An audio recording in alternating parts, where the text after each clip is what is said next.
Speak the truth, and all shall honor you.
I expected you.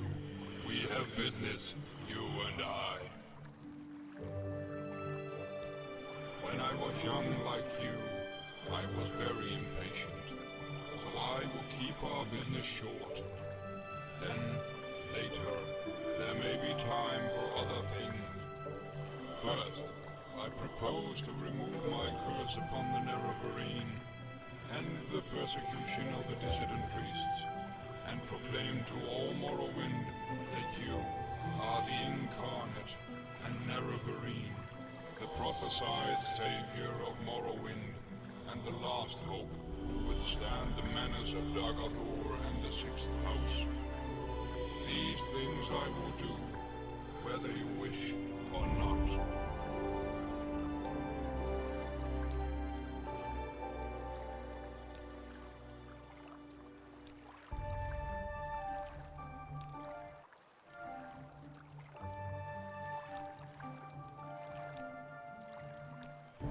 Next, I propose to surrender to you the power and responsibility of defeating Daggothor.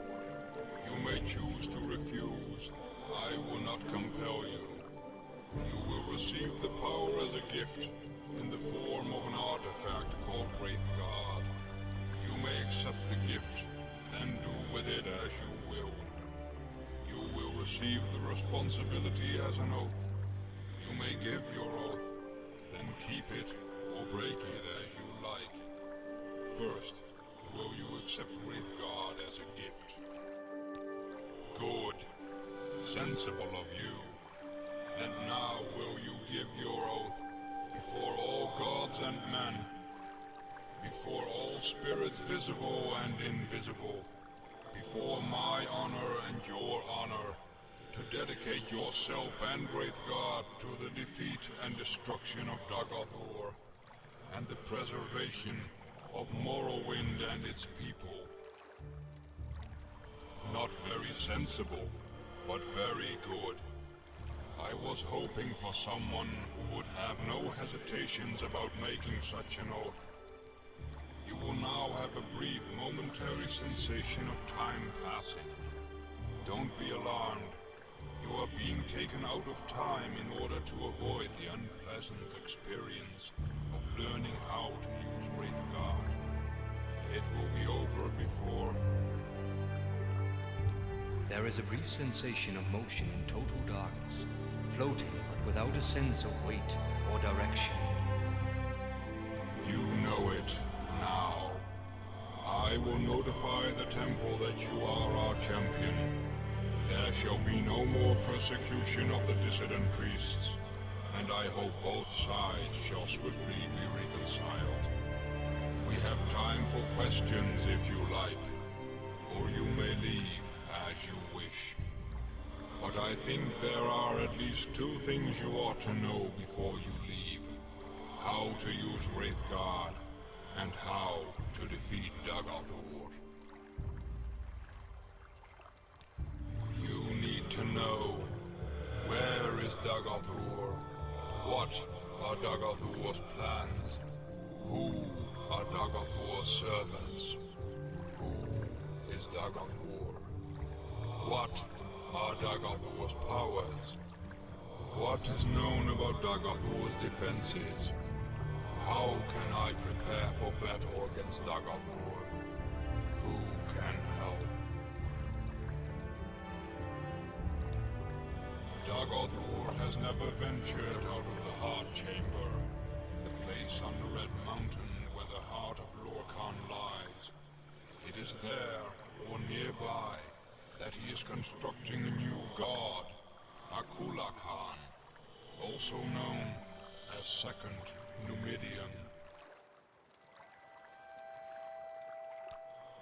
Daggothur's plans summarizes what we know or suspect. You have a copy. It's also available in my library.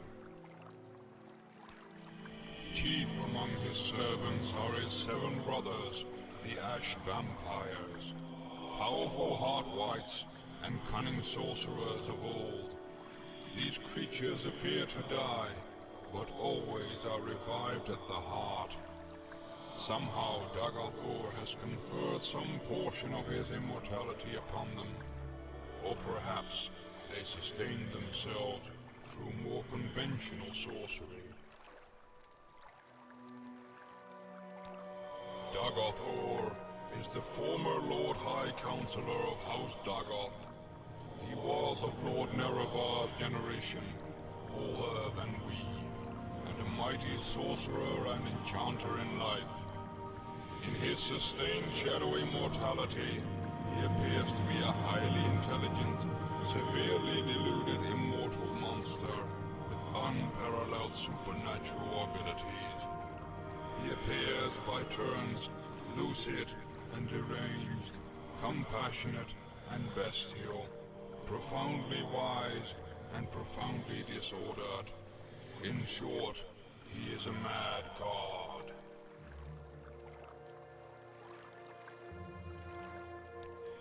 He is able to send his mind into the dreams of susceptible victims across vast distances. The victims are either swayed by his compulsions or driven mad. He also seems nearly invulnerable to physical and magical harm.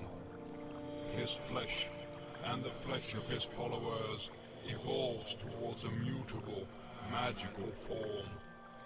Daggothur and the highest ranks can control the distorted manifestations of their flesh. Lower ranks lose control of their bodies and become mindless, corpus monsters.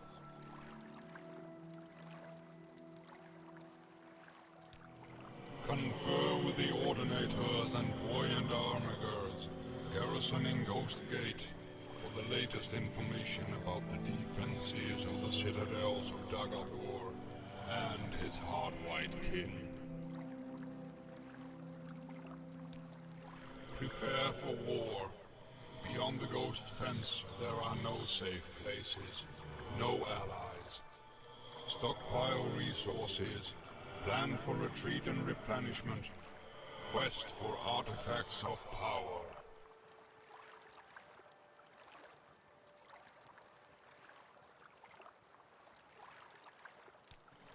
Ordinators and Voyant Armigers stationed at Ghost Gate have the most practical knowledge of the nightmare world inside the Ghost Fence. Seek them in my name for counsel and aid. In my library, I have made available 2 conflicting accounts of the events of Red Mountain. My own true account, and another false account common among the Ashlanders and preserved in the Apocrypha. I don't care whether you believe my account or not. I leave it up to you to judge which is true.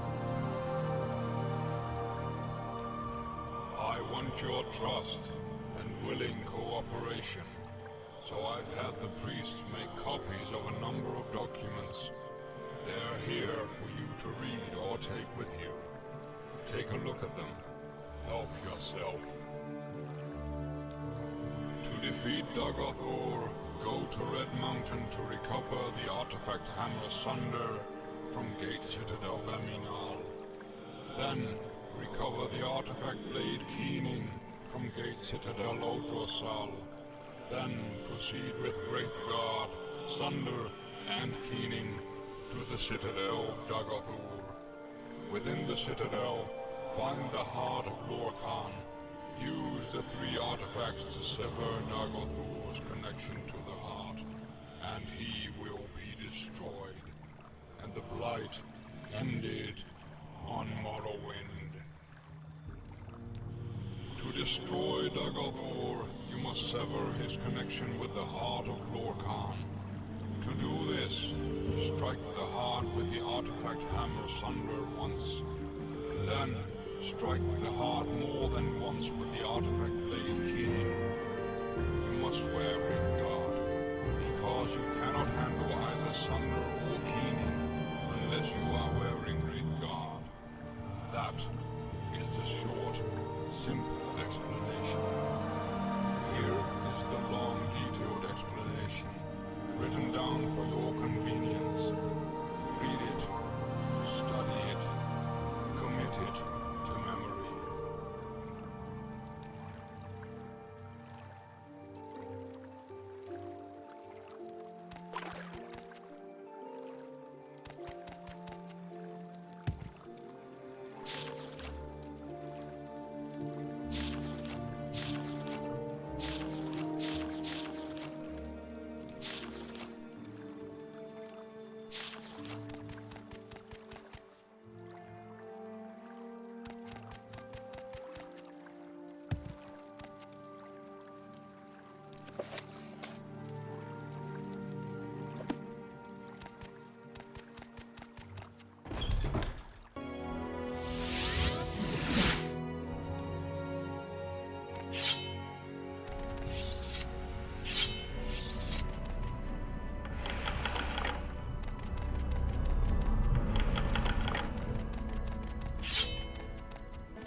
What's this about?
The sleeper awakes.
The sleeper awakes.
You're defeated. Give up.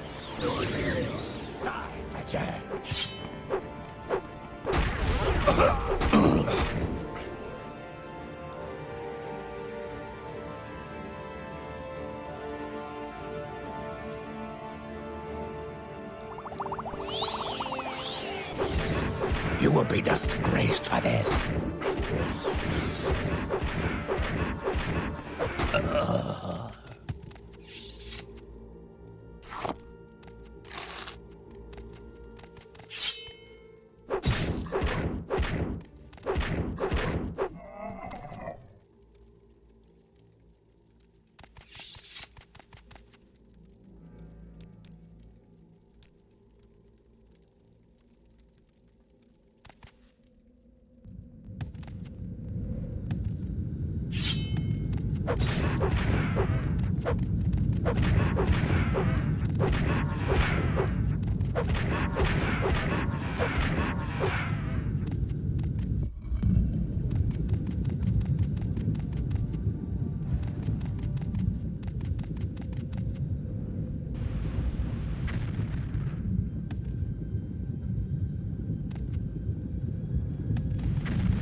I have you!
The sleeper awakes.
Come, Miravar, friend or traitor, come. Come and look upon the heart in Akulikan, and bring Wraithguard.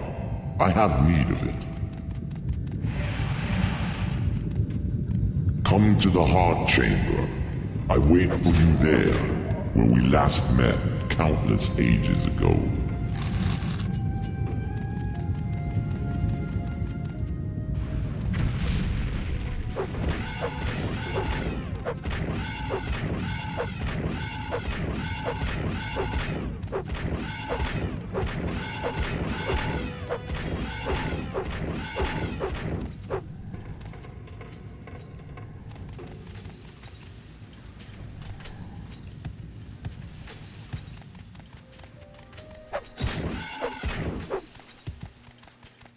come to me through fire and war.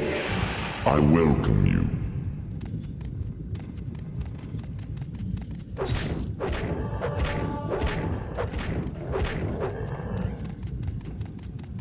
Welcome, Moon and Star. I've prepared a place for you.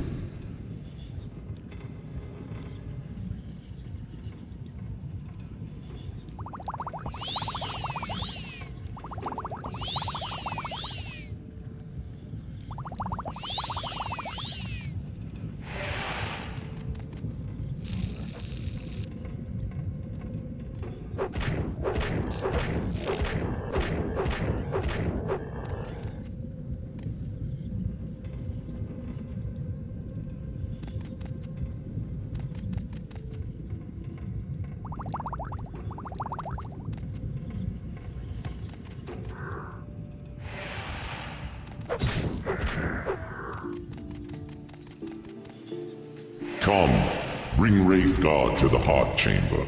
Together, let us free the cursed false gods.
Is this how you honor the Sixth House and the Tribe Unmourned? Come to me openly, and not by stealth.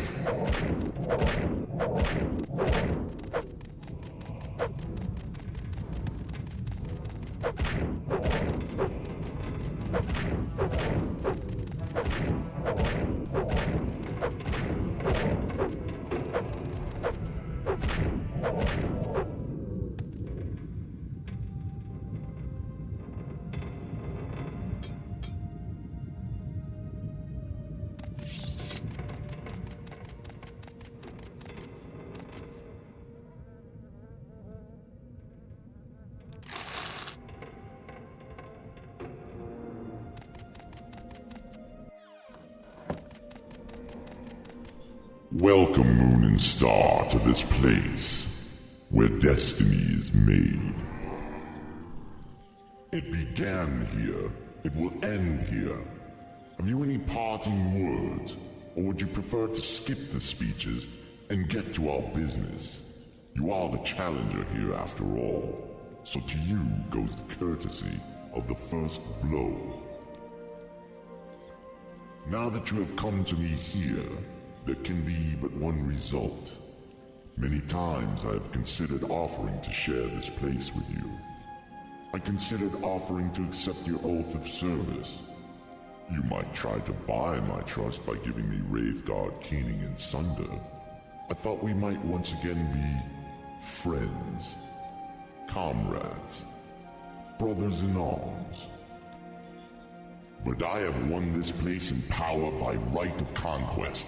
By right of daring and enterprise. I will not risk it to cunning and deceit. I offer you no deals. If you are my enemy, I cannot trust you. And even if you are not my enemy, I cannot let you live. It will all be decided here. I believe I will prevail, but I cannot be sure, and I am vain enough that, should I fall, I would wish to be remembered in my own words. So, if you have final questions you would ask them now.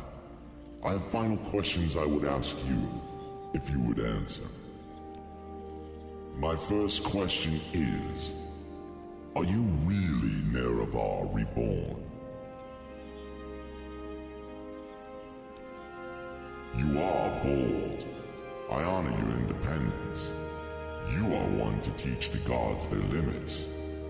I hope the bards will praise the glory of your death in song. My second question is, if you win, what do you plan to do with the power from the heart? Will you make yourself a god and establish a thearchy? Or will you complete a Kulakan and dispute control of Tamriel with the Septums? Or will you share the heart with your followers, as I have, and breed a new race of divine immortals? Well, perhaps there may be surprises in store for me yet. Or perhaps you obscure your plans on principle. Or perhaps you are an instinctive bluffer. No matter. My final question is, if I had offered to let you join me, would you have surrendered Wraithguard, Sunder, and Keening to me to seal your oath? An interesting response. You might have been willing to join me, but never to surrender the tools. Very interesting. I'm glad I didn't try to bargain with you. And now, if you have any questions, ask them. Otherwise, you are the challenger. I await your first blow. What are your questions?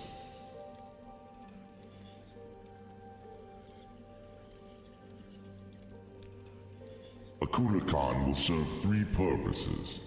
First, it will be the champion of my armies, liberating first Vardenfell, then Morrowind, and then perhaps the rest of Tamriel. Second, it will serve as a sower and cultivator of the divine substance derived from the heart.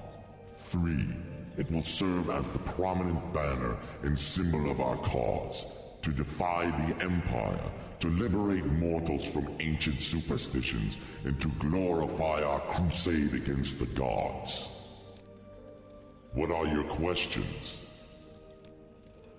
Very well. If you are impatient to begin, go ahead. You are the challenger. To you goes the first blow.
What a fool you are.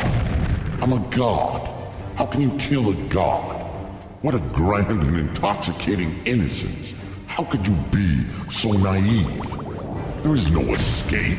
No recall or intervention can work in this place. Come, lay down your weapons. It is not too late for my mercy. You inward. There is no you're beaten.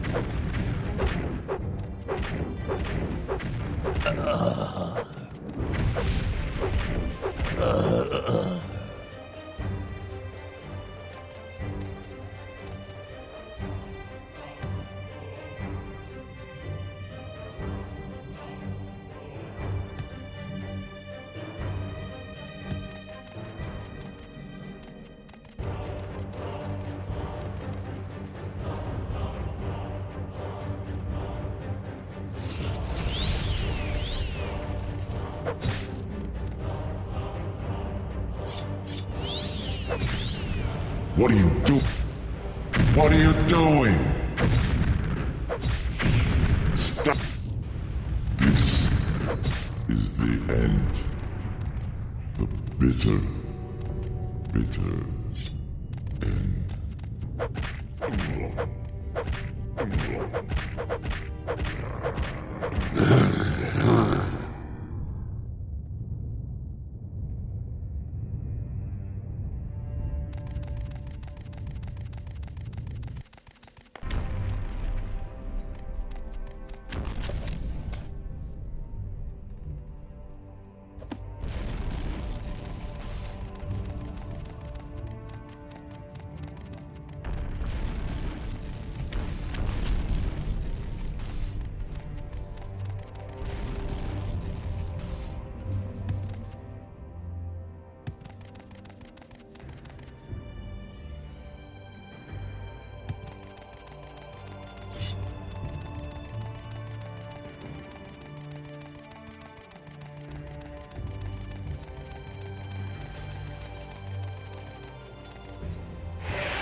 You no longer bear the burden of prophecy.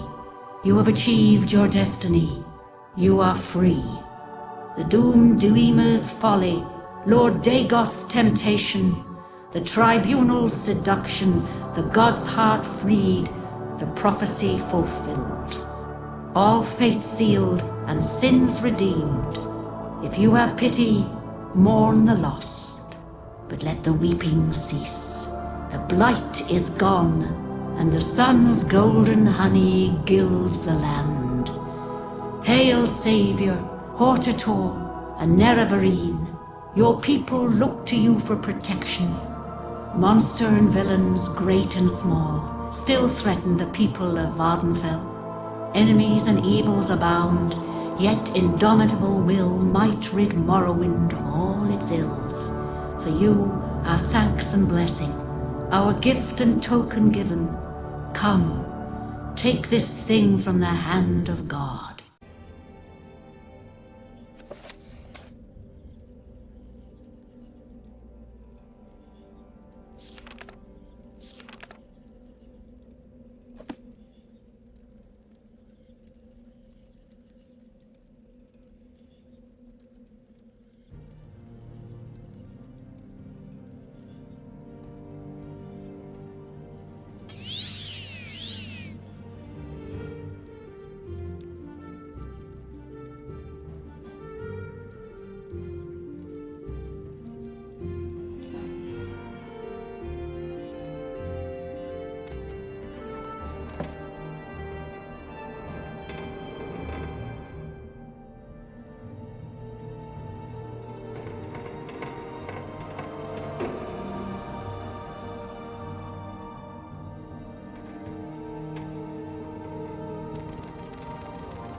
The blight is gone and we have survived.